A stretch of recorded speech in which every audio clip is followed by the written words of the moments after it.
Board members, we get you to take your seats. We'll get started. I want to welcome everyone to our board meeting. We're starting a few minutes late, but we're actually starting a little earlier than normal, so I appreciate everyone being here. We have a pretty busy agenda, and there's an event tonight that we need to make, and so we're going to get our work done and then head to that meeting. I want to welcome everyone. On the safety side, exits kind of this way towards these doors, and you can go to the north or south. As an FYI, if you're here for a very long time, and after 5 o'clock, we always use this south door to exit. So keep that in mind. Correct, Miss Lorraine? So, but during the day, the doors to the north and south are good to use. So with that, we'll get right into our agenda that I just misplaced. Here we go. Starting off, Board Member Jenny Earl, were you going to lead us in the pledge? Okay. Pledge allegiance to the flag of the United States of America and to the republic for which it stands, one nation, under God, indivisible, with liberty and justice for all. Okay. Next, we'll have the board member message from Board Member Scott Hansen. And you're logging in. And I'm not seeing it. There we go. Okay, Board Member Scott Hansen. Thank you. I've had a couple things happen over the past few months that have caused me to think about the important role that our schools play in uniting our communities. First, we've had a couple of members of my Payson High School class of 1981 pass away recently. And we're still young enough to think, that's not really expected. It shakes you up, and it's prompted a real outpouring of class spirit, reflection among all of us. Some members of our class have put together a group site on a social media site, and class members are using it to share memories, pictures, feelings, and get reacquainted with one another. And I've been really amazed at the lasting impact that our school experience has had on us and that we've had on one another. One classmate that recently passed away is Scott Day. He was living in Washington County. He was the quarterback of our football team, and he married his high school sweetheart. Just an all-around good guy. He started his career in technology, but after a few years he changed course and found a real passion for teaching. He taught in Snow Canyon Middle School, in the high school there, Lava Ridge Intermediate, Dixie Middle School, and he loved working with his students, and they loved him. I'd like to recognize Scott as a great Utah educator, and I'd like to pay tribute to him today. Next, as a separate event, my family and I made our annual pilgrimage to Payson, Utah. That's my hometown, for Golden Onion Days over Labor Day. And they have a big celebration there. My 6 brothers and sisters and I have been gathering there with our families for more than 3 decades. We play games, we eat, we talk, we sleep in tents in the backyard. We run the 5K, and that seems to get a couple hundred meters longer every year. We just join together and really have a good time. It's a great family tradition that brings us all closer together. Onion Days is also a great opportunity to meet and greet old friends who've stayed in the Payson area or who are back visiting for the holiday. I'm amazed at the warm feelings that still exist for classmates from high school, junior high, middle school, or even elementary. Although we may not have seen each other for years, there's still a strong bond between us. As I sat in the sun on Labor Day morning on Main Street, watching the parade, same place that we sit every year, I saw float after float after float with school connections. I saw student officers, football teams, wrestling teams, drama clubs, bands, cheerleaders, drill teams. I think I even saw Board Member Nielsen on a float celebrating the 60th year at Wilson Elementary. I'm not sure he saw me, though, because I didn't get a piece of candy from him. I saw the class in 1979, and I thought, boy, those guys look old. And I thought, I saw the class in 1999, and I thought, boy, those guys look young. I was reminded again of the important social role that schools play in our communities. In many ways, our sense of community seems to be disappearing. We don't we don't talk over our fences like we used to. We don't sit on our porches and visit like we used to. Opinions seem to be more polarized. It's harder to find common ground. The list of subjects that you shouldn't talk about over Thanksgiving dinner seems to be getting longer. The incredible methods that we have to communicate sometimes have the effect of highlighting our differences instead of increasing our ability to come together. It seems like voices have gotten louder and more divisive. In the midst of all this, our schools play an increasingly important role in developing a sense of community. Schools are still places where everyone, students, parents, teachers, administrators, and neighbors, can come together to support and help one another. Parents serve in PTAs or on community councils. They volunteer to read, or they help with the science fair, or they speak on career day. In many places, the Friday night basketball or football games are still the hot ticket in town at the high school. Annie DeFranco said that there's strength in the differences between us. There's comfort where we overlap. Sense of community is developed by spending time together, learning from one another, coming to love and respect each other despite our differences. Our schools provide a place for this to happen. I'd like to close by saying thanks to teachers, to parents, to administrators, to support personnel, office staff, bus drivers, janitors, lunch ladies, counselors, librarians, community members, and the students themselves. Everyone in our school communities who go out of their way to educate our kids, not just formally, but also by being kind, by learning their names, by greeting them with a smile, and by offering kind words when they have a bad day. I hope and pray that we can be united in preparing our students, our children, for success in today's world.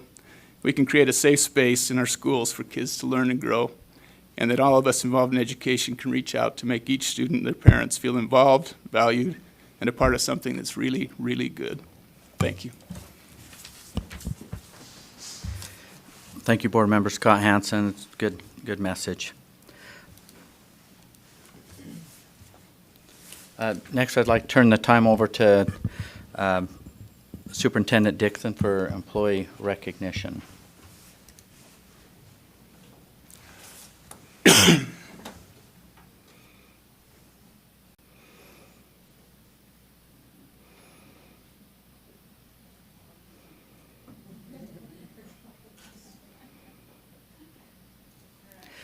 These are Board members, audience members, it's always my great pleasure to introduce our Employees of the Month to you. And we have two this month. You might recall that Kim Ratke was unable to be with us at the last board meeting, so we get to honor two of our employees. I so love Board Member Hansen's message this morning. It just makes me a little teary-eyed because I'm thinking of your overall message, Board Member Hansen, of social connectedness and how important that is in schools. And the two employees I'm going to introduce to you today really have played a part in not only in our office but out in the LEAs of social connectedness to the work that we do with the important work of providing service for students. So it just fits right into why these two are being honored. I've known Kim for a long time, back when we were kids, and not that long ago, but it feels like it. So Kim is with Assessment and Accountability, and she is a consummate educator who not only is focused on her own content and expertise, which was teaching English language arts for a long time, but I watched her at a very early age in her career start reaching out to other educators and really trying to support them in doing their best work. So I felt super lucky when we were able to expertly acquire her to come here and be with Assessment and Accountability. Now, Kim could be nominated for a variety of reasons, but she's here today as the August Employee of the Month, due in large part to her responsiveness with everything that went on with RISE. There's a lot in her nomination form, but one thing that really popped out at me, you know the issues that we've had. We've been very open and public about those. Kim wanted to know, she wanted to be copied on every ticket that came in of concern so that she could follow up. And you know the amount of help tickets that came to us. So for her to initiate that and take that on so that she could have a dialogue and make sure that the LEAs got the support that they needed, it just typifies her exceptional customer service and caring for our students and teachers. So I don't know if you ever got to take advantage of your 8 hours. She's been really, really busy trying to transition from not only from supporting people from last year, but also moving into a new year. And Kim's also been our expert on formative assessment. So we're just super lucky to have her here, and she does amazing work. And so it's my pleasure to introduce you to Kim Ratke, August Employee of the Month.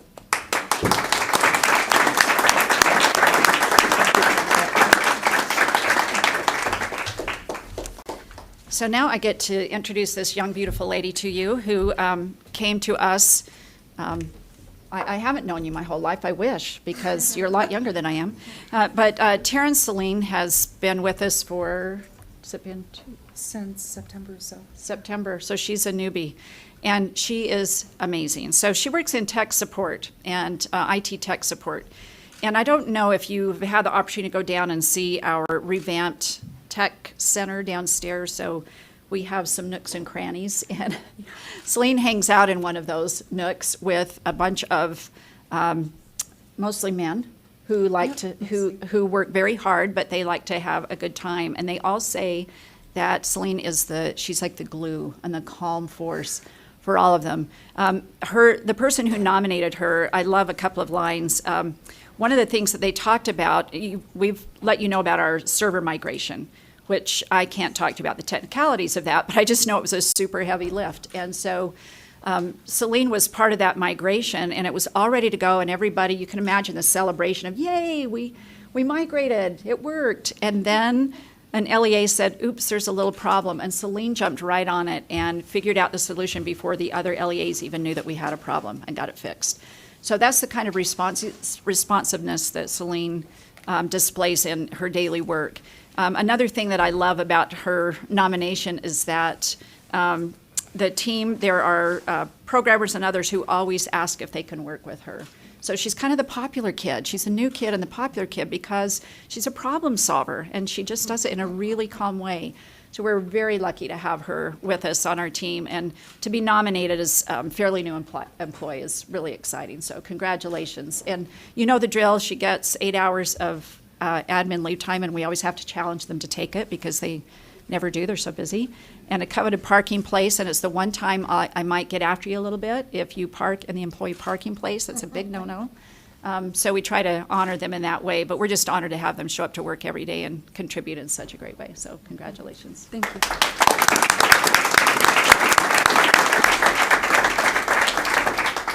So you just met two awesome employees, and you're going to be introduced to a new crop. Remember that I told you our new employee ticks up in August and September as we make some transitions. So we're going to have a great line of amazing people who will be teed off by Karen. They're just ready to go. Okay, so they'll come and tell you their names, where they've been, and what they're doing here at the State Board. Hi, I'm Michelle Hudorkovsky. I'm the Project Aware Specialist for the Safe and Healthy Schools Department. Where'd you come from? Oh, I came from Safe UT at the University Neuropsychiatric Institute. Oh, perfect. Yeah. Good morning. My name is Deanna Taylor, and I'm in the Special Education Department as the Indicator 13 and 14 Specialist. Prior to this, the past 4 years, I was with Utah Professional Development Network through USU, and prior to that, the 33 years prior to that, I was in the classroom. Thank you. Hi, my name's Eric Nutt. I'm the Office Specialist 2 position in the Finance Department, and I actually came from the food service industry, a company called Village Baker. My name is Christy Schreck. I'm in the Educator Effectiveness Specialist under Teaching and Learning. I've taught up at Utah State University, and I've also worked in Cache County School District and Logan City School District. Thank you. Hi, my name is Jake Houter. I'm the new MSP manager. Going to be trying to replace Jamie. I know she's a legend, so I hope I do a good job.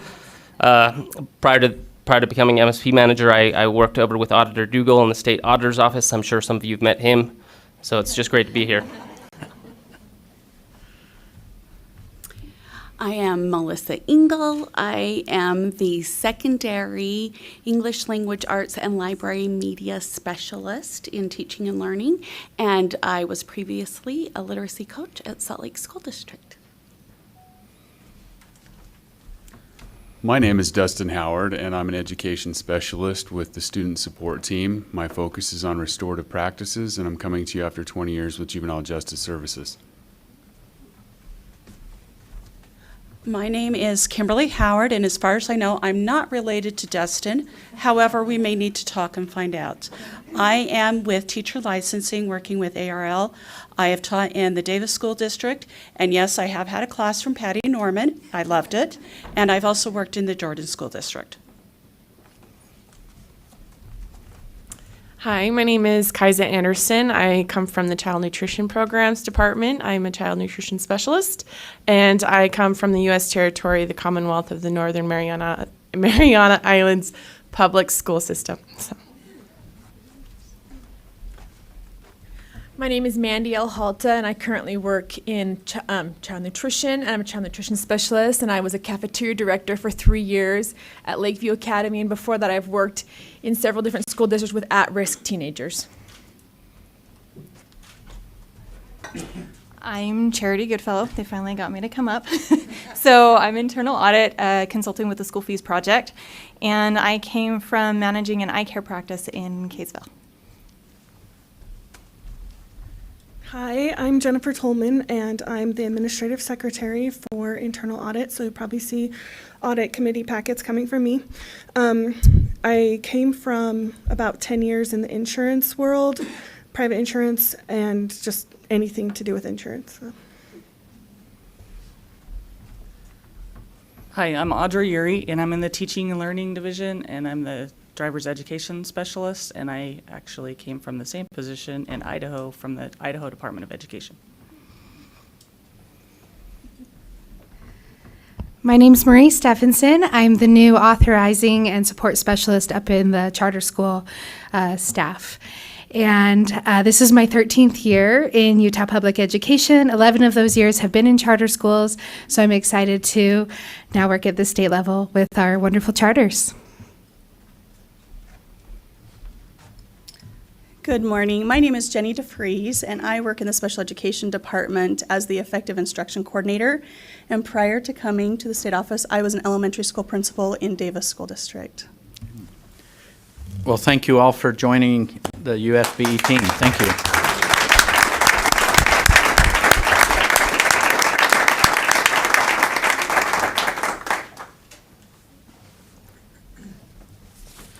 Next, I'd like to invite Kathy Jensen, our educational specialist, up to introduce or do the acknowledgement of our student artwork. Thank you, Chair Huntsman. It is always a pleasure to be here. On the back wall, we have self-portraits from Washington Elementary in the Salt Lake City School District under the direction of Laurie Shea. If you take a close look at the self-portraits, you'll notice that their eyes are all in the right place. Typically, when children draw their face, their eyes end up way too high in their forehead, but these students have learned facial proportion and given special attention to eyes and have learned the technique of doing those difficult noses. If you look on these two walls, we have photographs of actual student artwork. I would encourage you to take the time to read the description that the teacher has given. It's really amazing, the vocabulary that has been learned in every content area. The study of art that took place in looking at spirals and symmetry that is found in nature. The students studied about our very own earth artwork, The Spiral Jetty by Robert Smithson. Have any of you been to the Spiral Jetty out in the Great Salt Lake? And they studied how weather changes the Spiral Jetty, and depending on the day, the level of the water, your experience is different. So the students worked collaboratively to design, to choose their nature materials, to put them together to come up with a radial design that had symmetry and color and size and shape. So those are really unique. That leads into the mosaic murals that you see. These come from spruce wood. Did I say Dilworth Elementary? Dilworth Elementary are the photographs, and the specialist is Julie Davidson.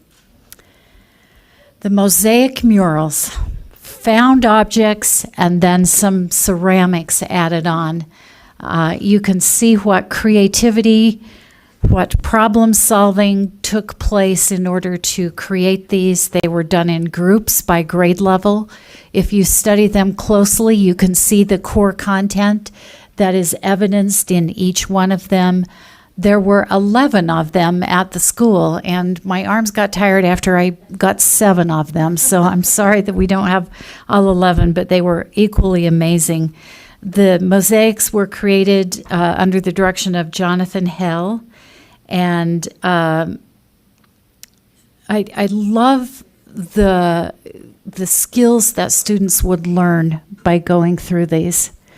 Thinking differently about objects, problem solving, creating a design, the collaboration. I think these are really wonderful projects, and I hope that you will enjoy them as well.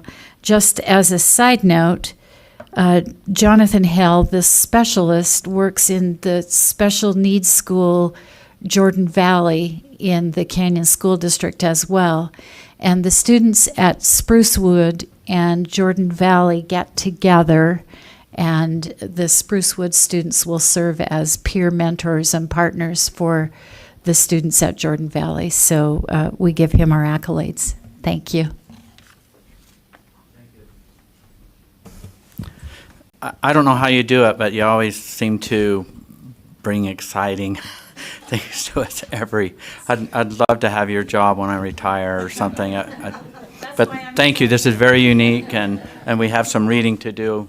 I can see right over here to better understand this artwork. So thank you, Kathy, for the good work that you do. Next, I'd like to invite Board Member Laura Belknap up to introduce our education highlight. Thank you, Chair. I've actually been really excited about having this group of people come and talk to us. It actually, my love of this exciting unified sports started about a year ago up on the Hill when Darcy Pignelli was lobbying for funding to have this become part of our school system.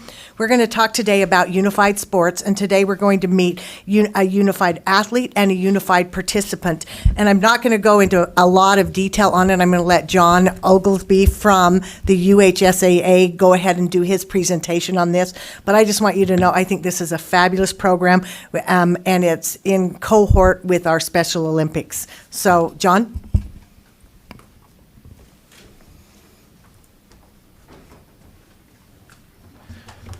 Good morning. Thank you so much to Ms. Laura Belknap for inviting us to be here today. Chair Huntsman, Superintendent Dixon, members of the board.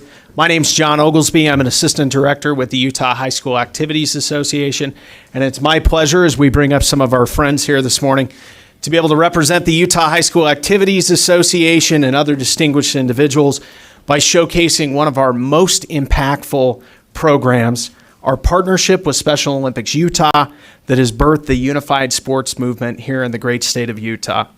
The goal of the Utah High School Activities Association is to provide educational opportunities for high school students through activities, promoting the values of teamwork, leadership, and self-worth. The UHSAA Board of Trustees, which member Belknap serves on, the executive committee, as well as the staff, is of the opinion that all Utah high school students deserve to learn these values.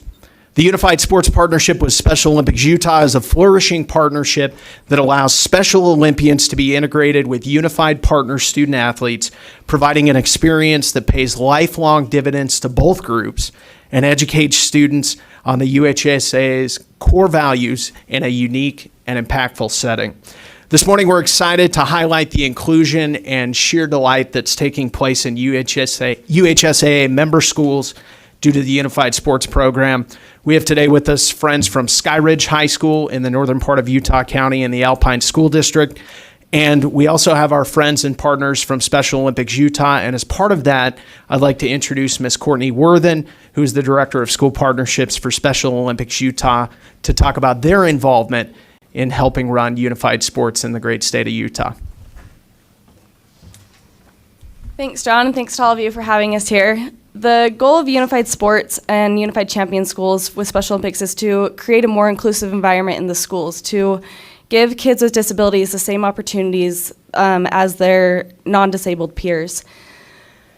And I'm just going to turn the time over to our friends at Sky Ridge. They are our Utah's very first nationally recognized banner school. They've embodied everything that Special Olympics wants for schools to of inclusion. So we have our unified partner, Braden Buck, a unified athlete, Nicelle Hyde.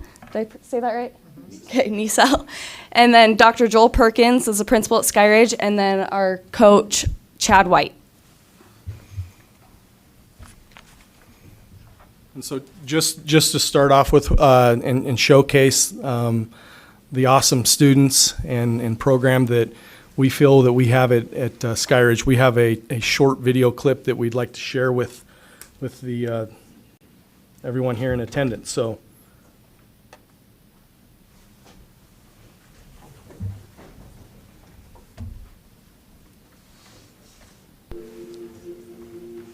The Unified PE is a class, and as part of that class, students have goals where they work on fitness, but then they also learn team sports and different skills. And the goal there is to create a more inclusive environment. So half the class are peers, unified partners.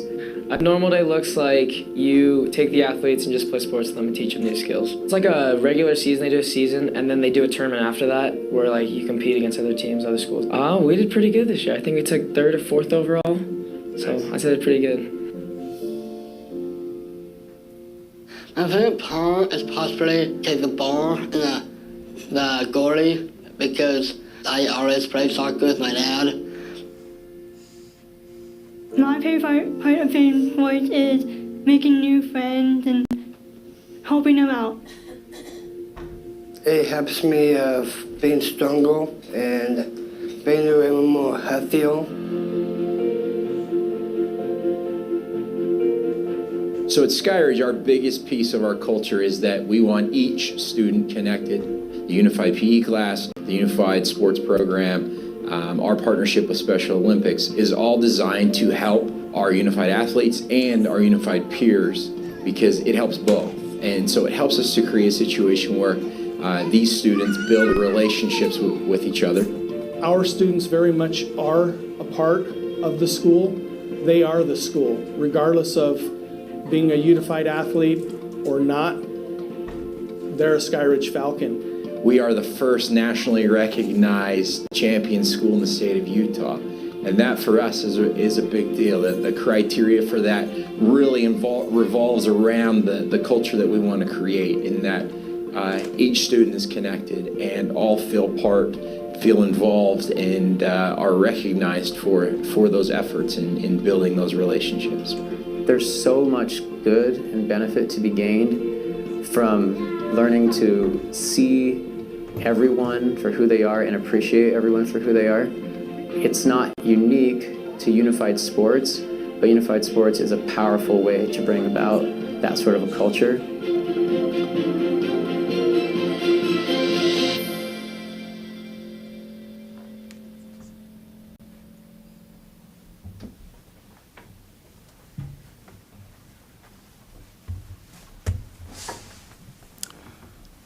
So we're super excited about the opportunity to be here and kind of showcase what it is that we firmly believe about. I guess the next thing that I need to do is introduce our athletes, which they're awesome. And the simple question that I have for them is, what is it that you love about unified sports, unified PE, unified soccer? And so we'll start with Nisel, who's a unified athlete. And Nisel, come on up. What is it that you love about unified soccer? I love hanging out with my friends, and I would love to play something other than soccer. Yep. What other sports do you like? Volleyball, I love volleyball. Anything else?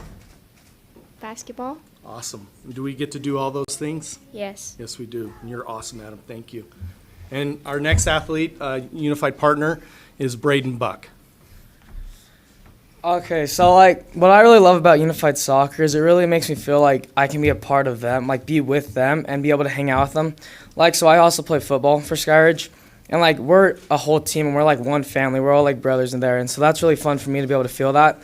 And then when I play unified soccer with them, I feel like I'm part of them. I feel like we're one family, we're one team with one goal, and so I just really appreciate that from them.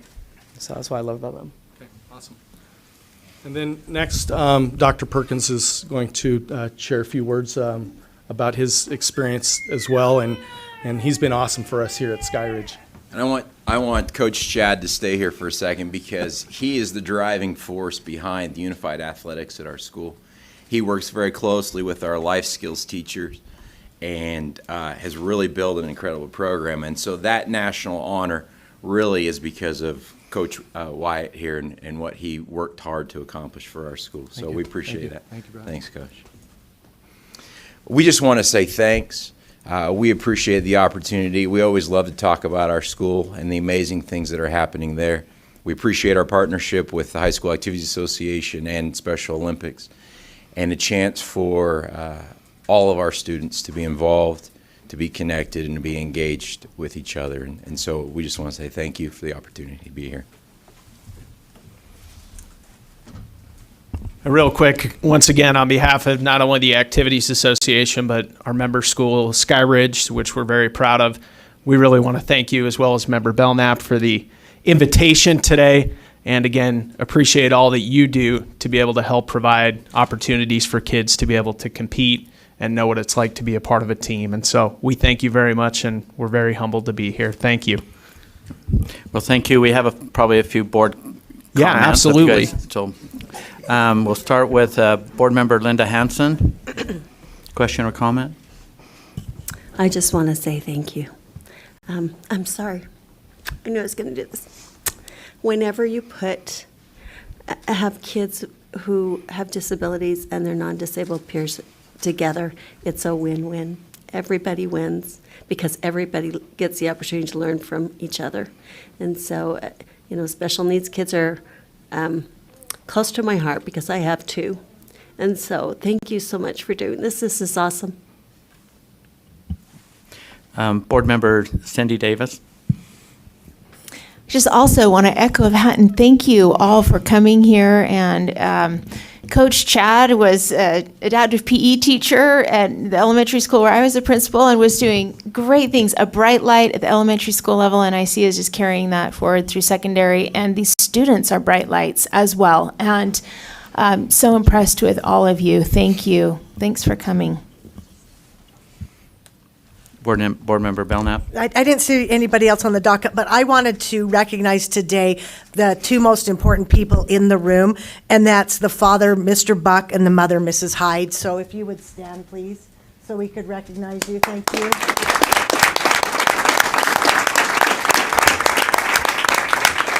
And I just want to thank these young people because it's hard to come and talk to a group of us. So thank you for your clarity and for your kindness to each other. Appreciate it. Thank you for letting us present today. Right. Well, and I'm not seeing any other board questions or comments, but thank you for bringing joy not only to this board today, but throughout the whole state, and the example that you guys are setting. Our students are important, and it's clear that we have an education community that's surrounding these great kids. So thank you very much.